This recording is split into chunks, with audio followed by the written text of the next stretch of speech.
My mother-in-law looked at me during dinner and said, "How long were you planning to hide that you're fluent in Spanish?" The table went silent. I laughed. Because I thought she was joking. I barely remember high school Spanish. I can order tacos. That's it. But she didn't smile. She calmly placed her wine glass down and said, "I heard you yesterday. Perfect Spanish. Legal terminology. Fast. Confident." My stomach dropped. I hadn't spoken Spanish to anyone. Not yesterday. Not ever. "That's impossible," I said. She unlocked her phone and pressed play. And then I heard it. My voice. My exact voice. Speaking rapid, professional Spanish about zoning permits and court filings. Not broken. Not hesitant. Fluent. I felt cold. I remembered being in the backyard at that exact time. But I was fixing the fence. Not on the phone. My wife, Elena, grabbed my arm. "Explain this," she whispered. I couldn't. Then my mother-in-law slid documents across the table. A contract. My name. My signature. Employment records from the county courthouse. Spanish interpreter. Part-time. 18 months. I stared at the paperwork. The handwriting was mine.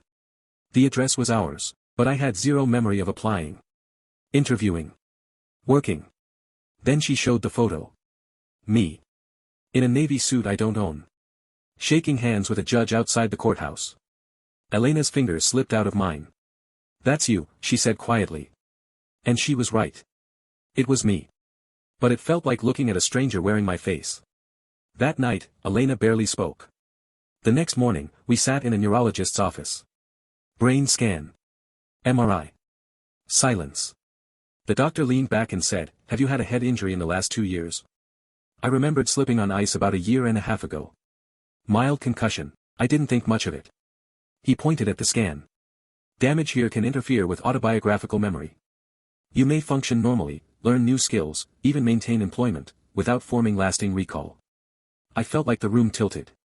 "You're saying I lived a second life?" He didn't answer directly. The brain protects itself in ways we don't fully understand. On the drive home, Elena finally spoke. "So which version of you did I marry?" I didn't have an answer. Because the recordings are real. The job records are real. The photo is real. But none of it exists inside my memory. Somewhere in this city, I built a life in another language. And I don't know why. Or what else I've forgotten. Maybe I'm lying. Maybe I'm sick. Or maybe there's a version of me that wakes up when I don't remember being awake. And that might be the part that scares me the most.